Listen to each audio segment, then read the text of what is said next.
Hi there, and welcome to Spirit Primer. My name is Kim Thompson, and here at Spirit Primer, what I do is I try to make sense out of, spirit, consciousness, energy, really anything having to do with raising the collective vibration. And the more you look into this kind of work, the more you look into this sort of stuff, you'll find out, as I have, that really this is all about raising our vibration. I did want to share with our viewers that Peter's cat will probably show up.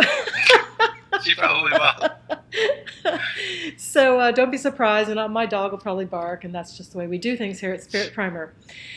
So today, specifically, I'm talking with Peter Rogen of Your DNA Awakening, and I'm going to ask him some questions about what DNA activation actually is.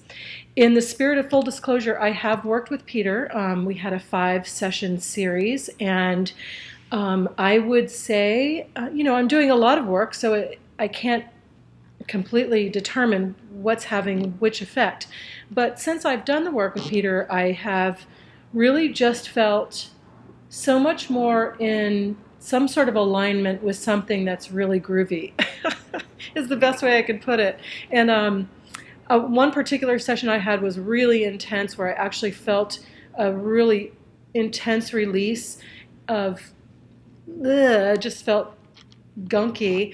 And then the sort of subsequent weeks I had continued to have some release, and since I've been on the other side of that, I felt really, really good. So without further ado, I want to introduce my friend and DNA activator, Peter Rogen. Hi, Peter. Hi, Kim. Thanks for joining me. Yeah, thank you for having me. It's really wonderful being here. Hey, so we get to this pretty quick. I want to ask you to tell us, and I think it's such a great story, about how you came to this kind of work. I know that you weren't really necessarily a member of the hippie set, and it wasn't necessarily something your parents had sort of dreamed for you.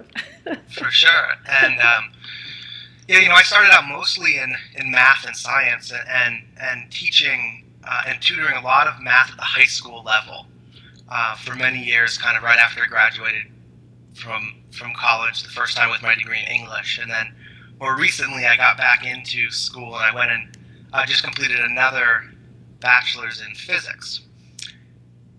And in the middle of that degree, I started accessing a DNA activator. And this guy named Steve in New York City, Steve Fulop, who's just a wonderful friend and an amazing DNA activator. And so I started accessing this work, while I was going through school, and it was really opening me up and really clearing me out of a lot of, low-level problems that I had been dealing with through my whole life, that had been hampering me for a long time. And I had been seeing a therapist at that point. It kind of gotten to the point with some of my internal stuff that it was enough of a nuisance that I was really kind of seeking out help. And even, before I found Steve, I thought I was going to go down to Peru and maybe participate in some ayahuasca. And I was basically just on a big healing mission. And I kind of understood that there was, some healing on this planet that was going to be very helpful for me, and I was really determined to start accessing it. And when I opened that channel up, of course, who the healer that was in my highest good kind of came down the pipes for me. And so I had been accessing the work and feeling really good and really cleared out. And then it was at a certain point when I accessed some certain really higher level DNA activations that really shifted things and really grounded in my understanding as an energetic being and my ability to be facilitating this work. Sort of came grounded into me. And then after I graduated, instead of going on to my master's or maybe my PhD, both of those are pretty daunting things in physics, I had the big, intense, tough conversation with my parents, where there was screaming and crying, and, it was a big thing to hear their son's not going to go on in physics. He's going to start to do, energy work, not even energy work, something called DNA activation, which can just sound so hooby-dooby to a lot of people. And so, I took a really big turn after I graduated, away from what I had put a lot of time and money and effort into. It's hard at the end of 2 years of grinding against physics classes and $25,000 to say, okay, well, that wasn't the direction that I'm going to keep going in.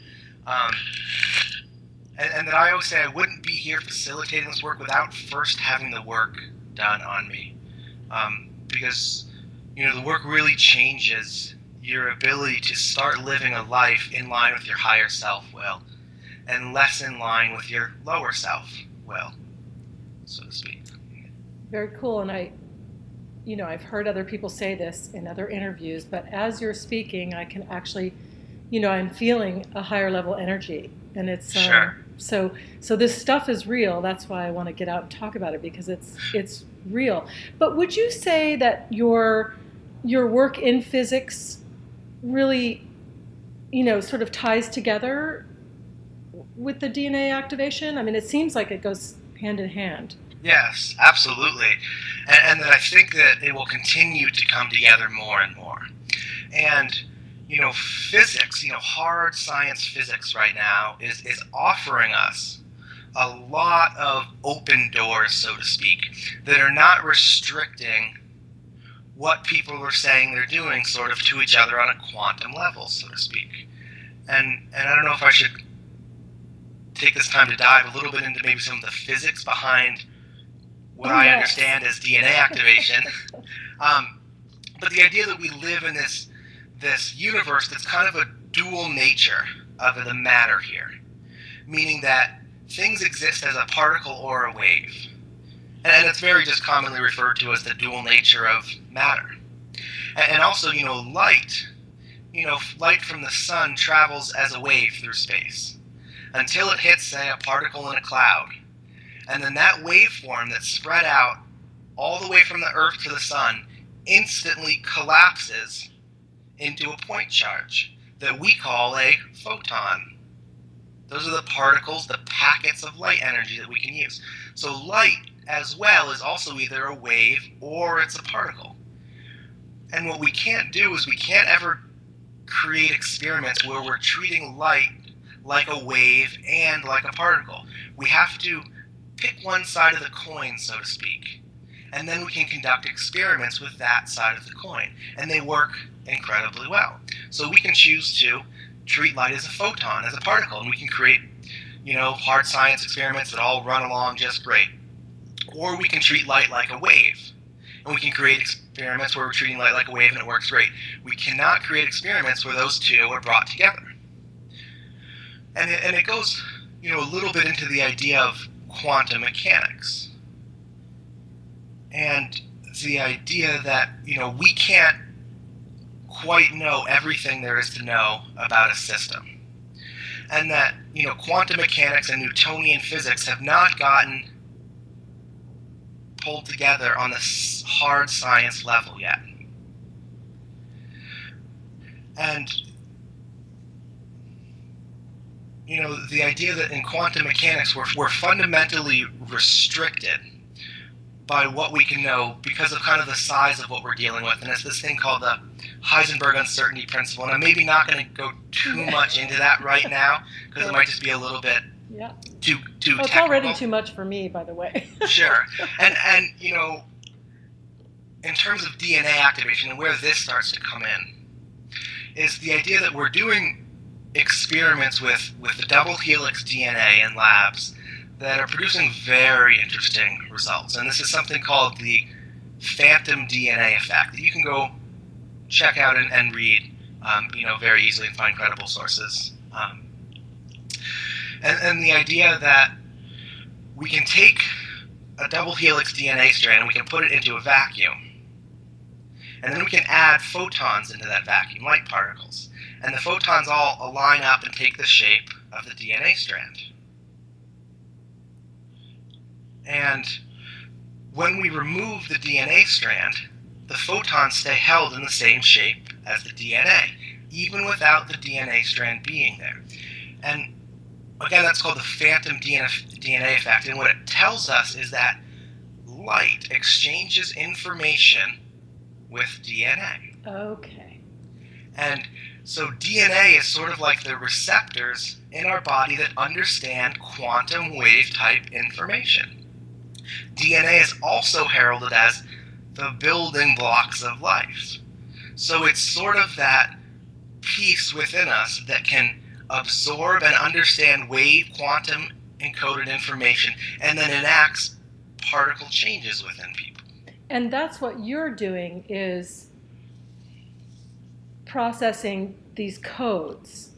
Yes, exactly. And that when I would do what would be called a DNA activation, on a simpler level, it could be, Peter went hiking just before he got here. Yeah, I just got back from a hike 2 seconds ago. Go ahead and give yourself a wipe down. Flush. It's okay. The sun's like kind of beating I right know. I'm sweating too. I'm schwitzing too. And so the idea is that I bring really high frequency light encoded information into somebody's energy system and body system. And this is much higher frequency energy than we're used to engaging with in our bodies. And, there's a reason we go through clearings before we start activating people.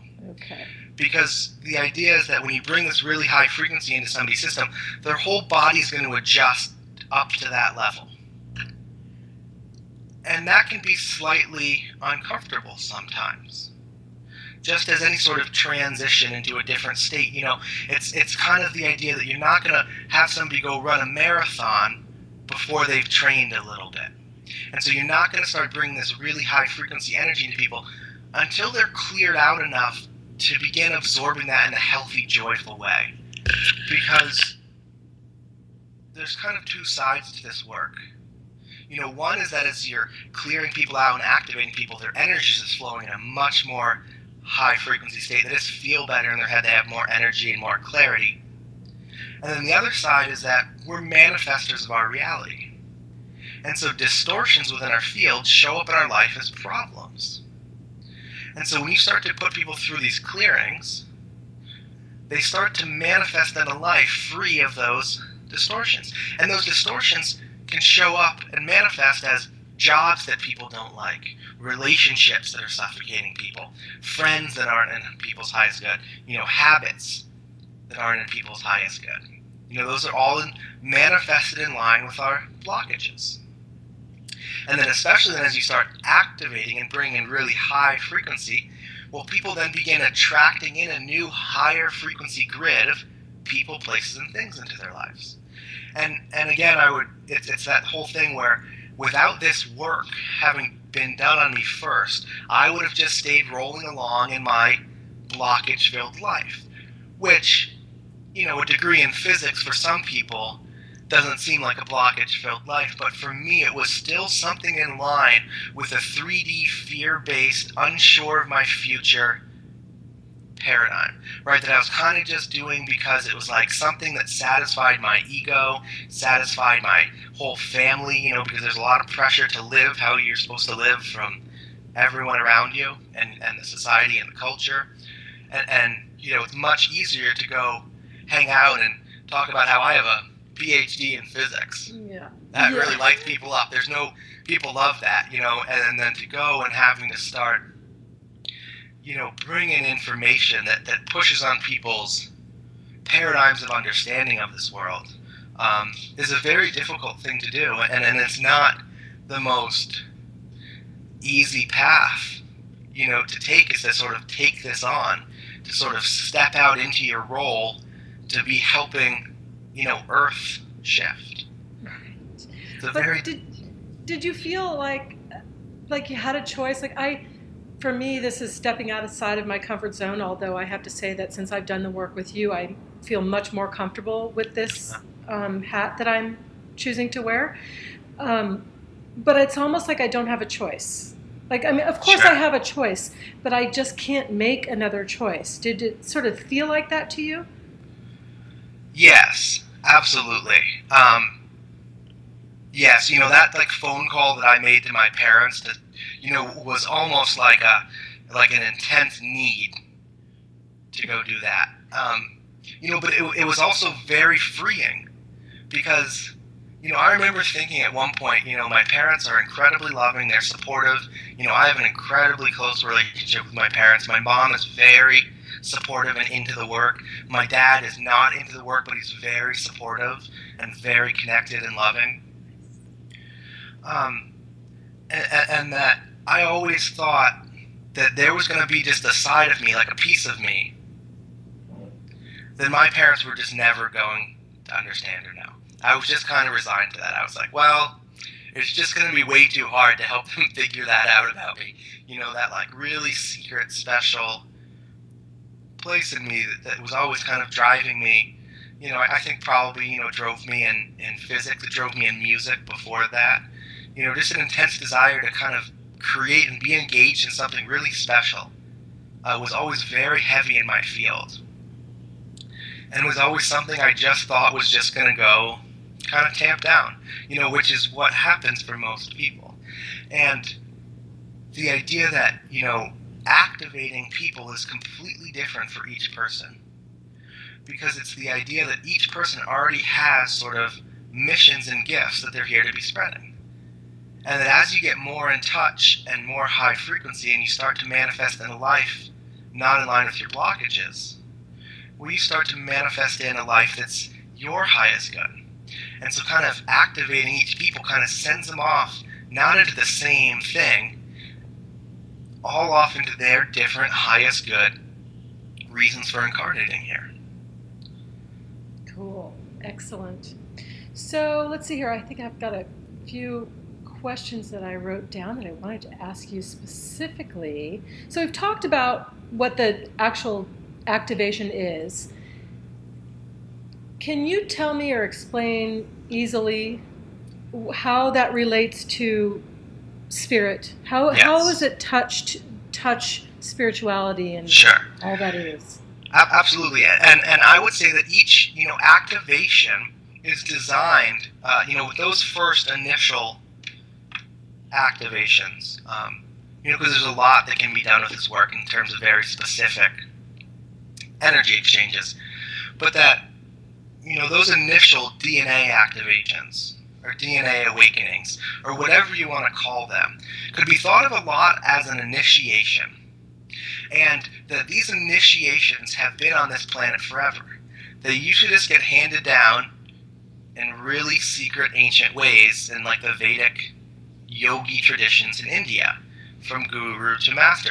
And, you know, maybe if you studied for 15 years under a master, he might give you an activation, right? He might awaken you to some higher divine consciousness. And that, you know, it's done through somebody who has that frequency in their field, and then you're tuning them to that frequency. And that as far as how that would relate to spirit, that, you know, the first activation that I do would clear out all blockages in your lower self, in your 3D incarnate self. And then you kind of have higher levels of yourself that we typically generally just call the higher self. It's a big overarching term. But the idea is that our higher self is sort of composed of different levels. And that the second, you know, activation that I would do would start to clear out any distortions and ground in your soul identity. So we all understand a soul identity is kind of one step higher than us. It's still individuated, an individuated identity, right? And so that's kind of the next step above our 3D incarnate would be our soul identity. And so as you would activate that frequency within people, they would just be more in touch with their soul's will. And that, again, your life would start to reflect more soul encounters, soul experiences, soul relationships, right? And that even above that, we would start to activate and bring in what's called your oversoul identity. And so your oversoul identity is a soul identity that's shared with everybody.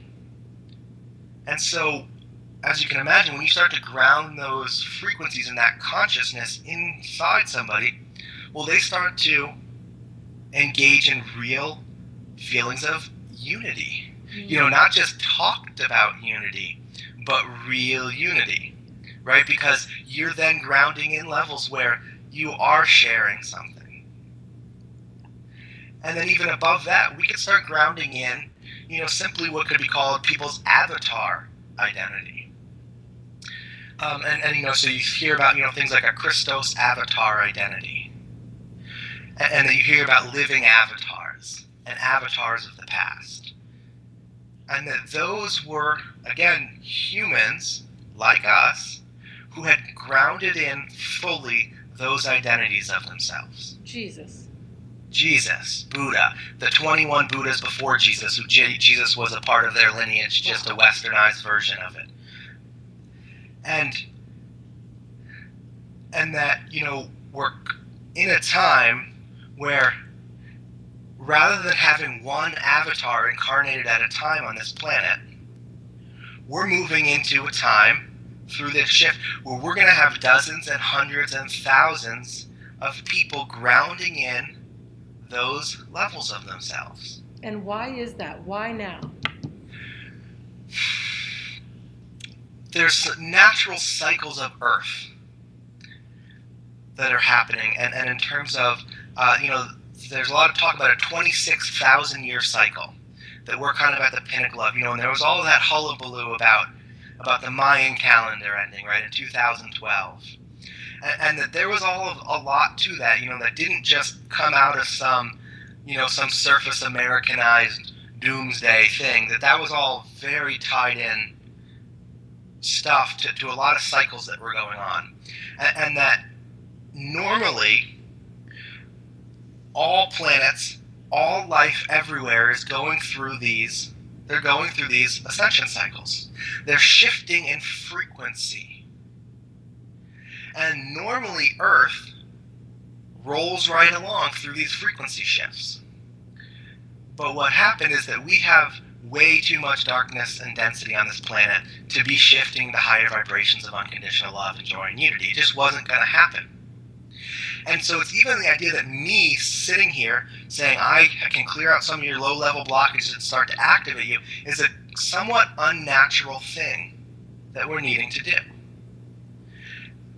And that we're kind of coming in here and manually helping, as best as we all know how, to be helping people open up to these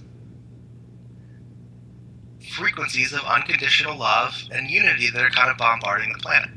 And that people that are not able to shift into those frequencies are maybe going to have a difficult time with this transition. If you're stuck in low-level vibrational states of fear and hate and anger, it's going to be a scary thing as the world moves into unconditional love and joy and unity, right? That'll be a very scary thing for a lot of people. And then, some people, again, that we all, this is a very distorted place. And most people, especially in America, are not meditating for 3 hours a day, let alone 3 hours a month, right? And so we're not doing a lot of intense internal work by ourselves. And that, you probably could start meditating for 6 hours a day for the next 6 months, and you would probably have cleared yourself out enough to be ready to start activating DNA. But that's a very high price to pay that not many people that I'm aware of, especially here in America, are able to go put that time in like that. And that accessing a facilitator is a very hyper accelerated way to states of enlightenment. And that, you read about those states of enlightenment, and you read about people meditating in the East, and you're like, well, that's a nice dream, but I'm here in America with my job, my family, my kids. And so this is a way for people to be not dropping out of their lives, and then also quickly pulling themselves up spiritually and energetically. And, I think I've made the analogy to you that, this work is kind of like getting airlifted into spirituality, right? And there's certain people that don't even want that. Certain people, I compare it to, people are like, well, why would you take a plane to Montana when you can just walk to Montana? Well, sure. So for the people that are looking to really struggle and walk to Montana, and they want to go through that experience of struggling through every single step, that path is there, and then there's a lot of support on that path, and there's a lot of people on that path, and if that path is what calls you, that's a wonderful path. If you're desiring to just take a plane to Montana and get on with your life there, then this work is probably going to be very valuable for you. if you're wanting to stay living your life, right, with families and jobs and experiences and resumes and, everything, and then also be quickly pushing yourself up to the highest energetic frequency levels that we have on this planet, then, this work, from my perspective, there's nothing more powerful or helpful.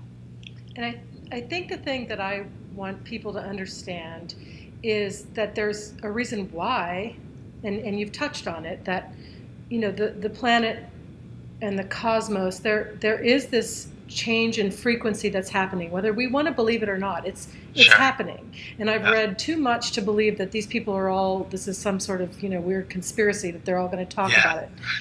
There's just thousands of people out there talking about it and educating about it.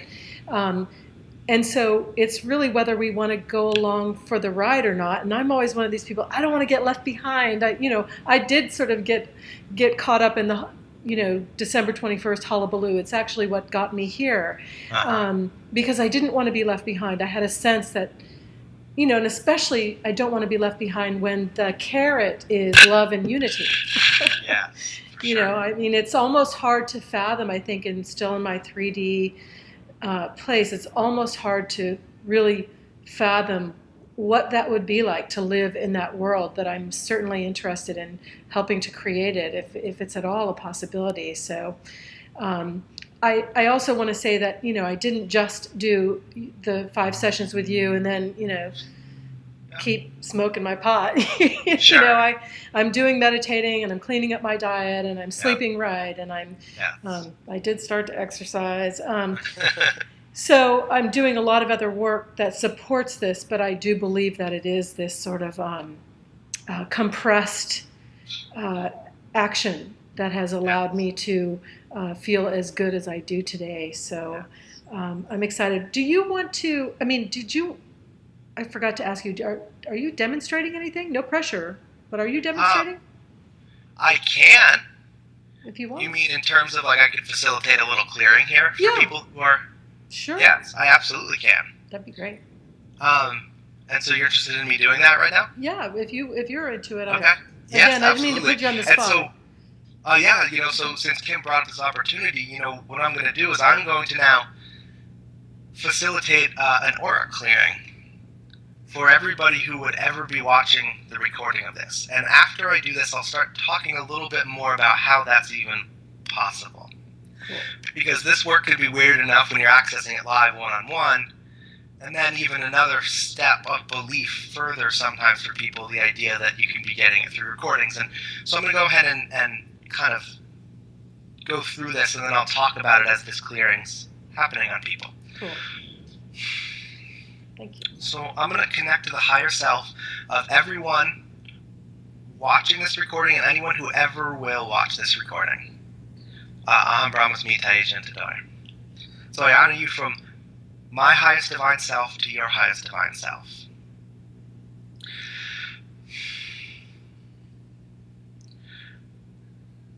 And so what I'm going to do now is I'm going to just be doing this on people who I have permission from a higher self level from. So anybody who from a higher self level I don't have permission to be doing an aura clearing, you can disconnect. So for everyone who I do have permission to be doing an aura clearing, it's requested in line with Gaia's law and the higher realms of divine love that in this clearing, each person is cleared of all of their highest priority auric attachments and all unintended creations. Aham Brahmasmi Abrahadabra.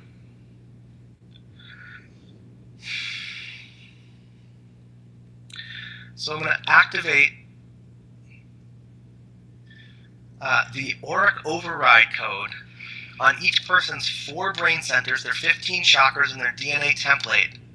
And we're going to activate those to their highest energy holding potential and original divine function now, effectively clearing out all discarnates in each person's field, all occupants in each person's 15 chakra system, closing all portals and all wormholes, and clearing away all the related ids and issues of all of those auric problems now. Aham Brahmasmi Taishan Tadai. And so what's happening is Kim's obviously getting an auric clearing right now as I'm doing this, because she's one of the people who's obviously watching and part of this recording. And then, so people may be going through somewhat kind of a release right now. You may be feeling some energy coming in. What's happening is there's a lot of the highest priority blockages within people's energy field that are leaving right now. And the very first thing that I take away is entities within people's field. And that can be kind of an odd one. There's a lot of kind of dead people and relatives and people hanging around that, we don't have a very good system at this point of helping the dead cross over. We're very terrible at that in the West. We basically have nothing. And so anybody that kind of stays stuck on the earthly plane, which is a very, very common thing, they attach into people's fields. And often when people come in for their first session, what I call cold, people can sometimes have 4, 5, and 6 entities in their field. They're like a walking party, basically. And these are very negative energy producing, confused, frightened, frightful, kind of disembodied spirits, so to speak. And then, after the weirdness of getting those out of people, so, everybody's chakra system gets blockages over it. And when I say blockages, everything's composed of subconscious identities. And it's the idea that the subconscious part of you is the bigger, way more powerful piece of you. These numbers aren't exactly right, but I read recently the subconscious mind processes something like 11 million bits of information per second, and the conscious mind processes something like 17. Wow. So it's like our conscious mind is like this fumbling 2-bit computer that can only handle a couple things at a time, while we have subconsciously this supercomputer that's running all these programs all the time. Mm-hmm. And very often a lot of these programs are not in our highest good. And we develop subconscious identities about ourselves from the second we're born. And we're like, Mom, can I have that? And she's like, no. And you start developing an identity of unworthiness about yourself, even if it was just a miscommunication. Right? Not all these things are always intended. We get hurt because we misinterpret things, right? And then we ingrain that into our field, in our subconscious. And all these blockages come together in whole conglomerates that block energy centers within our body. And so I'm, again, now pulling off any of those blockages that everybody's higher self acknowledges are in their highest good to come out. And then I also closed up things that I just term as portals and wormholes. You can call them whatever you want. You're going to hear a lot of different terminology come out in the future about the same stuff. And that those are simply just tears in your auric field. So most people's auric field is not this completely sovereign, contained energy field. It's actually got all these slits in it, these weak spots, so to speak, where you can lose energy out of through oftentimes thought forms that are created by you, but then most often it's where other people are then hooked into your energy. And so then as you're closing up that energy field from each person, they're maintaining a much higher frequency contained energy field where they're not losing energy all the time to other people and to their own thought forms. And so I'm sealing up all of that stuff. And I know it can be odd to say I'm, sealing up this stuff and I'm really just here talking to you and it doesn't, and, it's the idea that I'm a facilitator between you and your higher self. So I'm not beaming cosmic energy into you. I'm not, people talk about doing energy work. They talk about getting exhausted through energy work. And that doesn't happen to me. And I can work on thousands of people at a time without it being draining on me, simply because I'm not using my own energy. I'm letting everybody be doing this to themselves.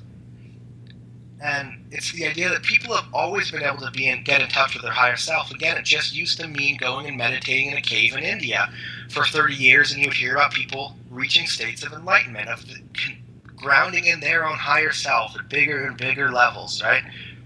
Reaching higher and higher states of enlightenment, higher understandings. And that we're just at a more advanced, rapid time on Earth, where facilitators are going to be used. And the idea that, when I do a session with you, Kim, I connect into your higher self.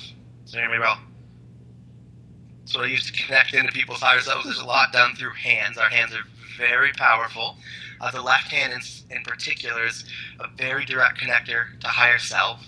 And I do tend to teach that to anybody that comes and works with me, because it's a very helpful paradigm of understanding that's going to really help humanity start to really get in touch with their higher selves, by themselves.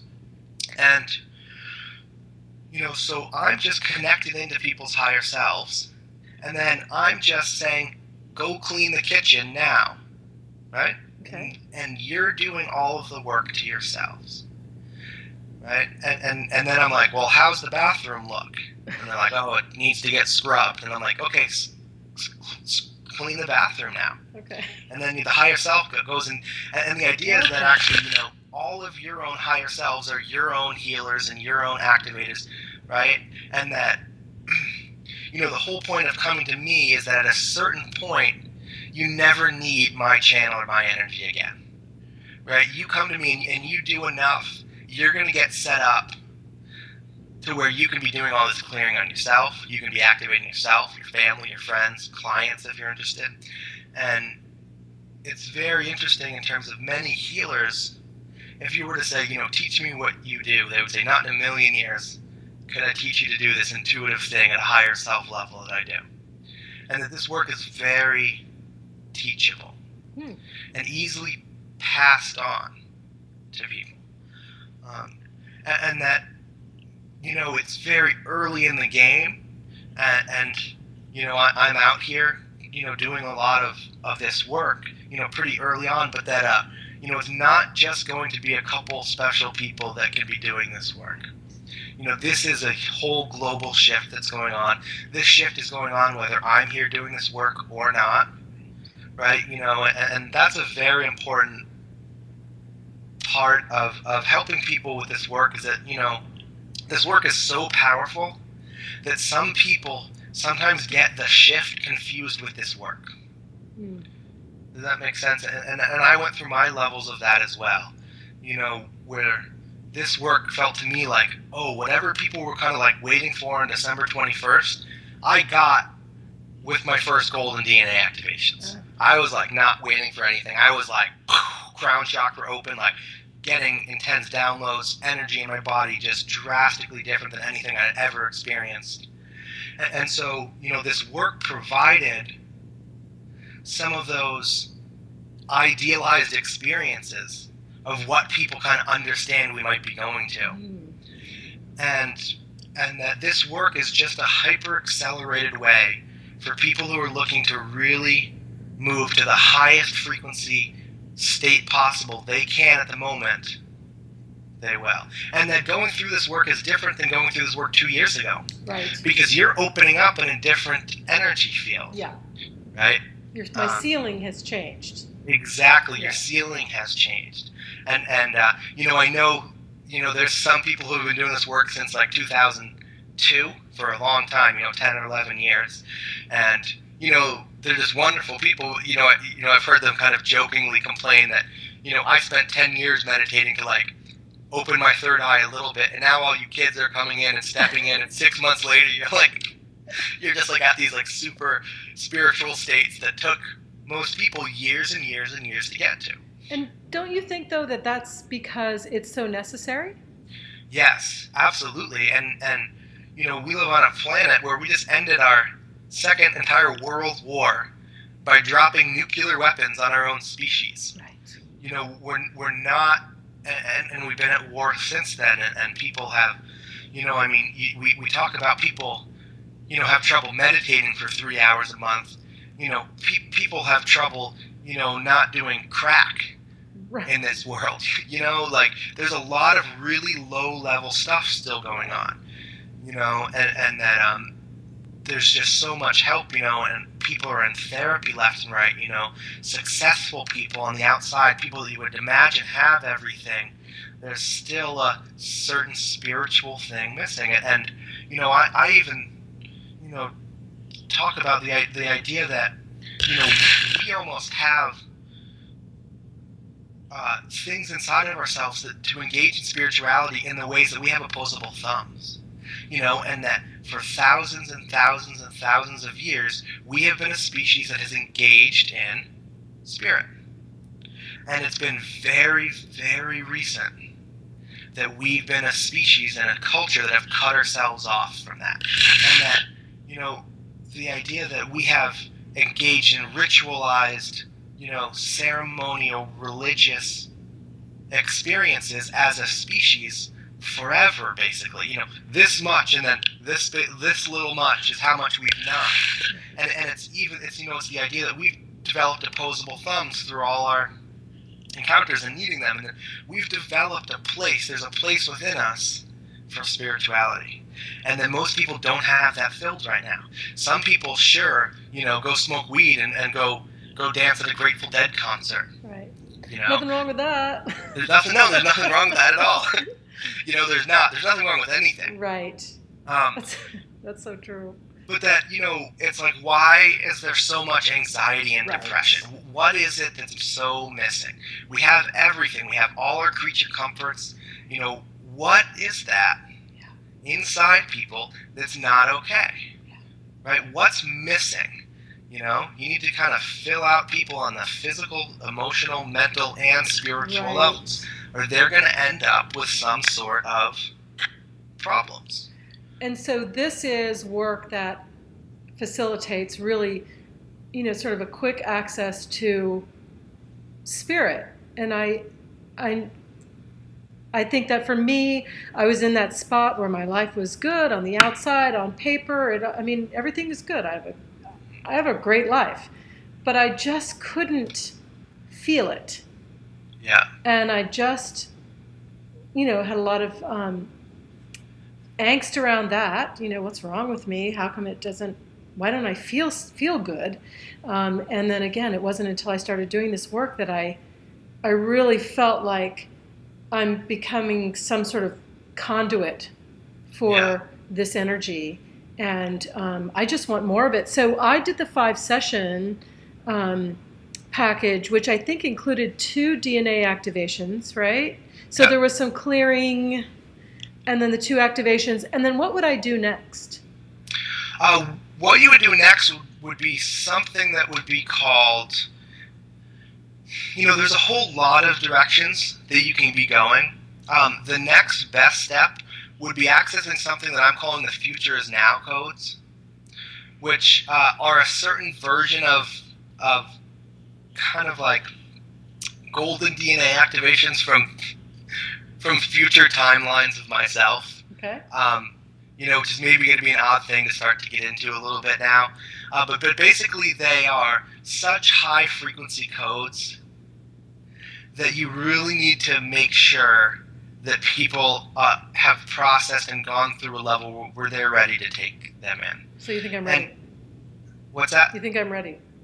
Yes, okay. I would say that you're ready. And then we put people through those 5 steps to get them ready. For cool. Sure. Yeah, absolutely. We could certainly talk about that if you're interested. Cool. Well, I want more. That's the thing about this stuff is you want more. Yeah, I can't tell you. I've spent tens of thousands of dollars at this point, and that for me it was like once I realized this stuff and what it did, there was like nothing else that seemed worth any of that money. Right. It's like I could take some money and like go get myself activated to like a higher level of consciousness that's going to pervade throughout my entire life. Lives. In the most positive in lives, absolutely. In the uttermost positive, divine ways you could ever imagine. Or I can like go get some sushi and like I have a couple drinks and go see a concert. Right. And that, I personally, I spent a lot of money buying sessions for my family before I could facilitate this work, because it was even like, I can spend a couple $100 and have my entire family members all engaged in this higher level consciousness. I was like, where do I sign up? Right. And it's just an odd shift when you start to really understand this work from an internal perspective, and it's not somebody on the outside saying, "Oh, this stuff's really amazing. Go use it." There's only so much understanding that you get. Just similar to somebody who's gonna take mushrooms to have a psychedelic internal, religious experience, where you could talk all you want about it, but that's just talking about it. That's not going and having that experience. Right. So it's some suspending of your disbelief and its curiosity and its willingness to have the experience. Yes, absolutely. So, Peter, I have to watch my time. So, we tell people how they can reach you? Yeah. And how they can work with you. Yeah, the best. So I have a Facebook page. I run a company called Your DNA Awakening. Again, that's Your DNA Awakening. And you can go look me up on Facebook under Your DNA Awakening. Or you can look me up on the internet at www.yourdnaawakening.com. And for people who are looking to access this work, what I've been shifting to mostly is actually group work, where I meet with people online in teleconference rooms.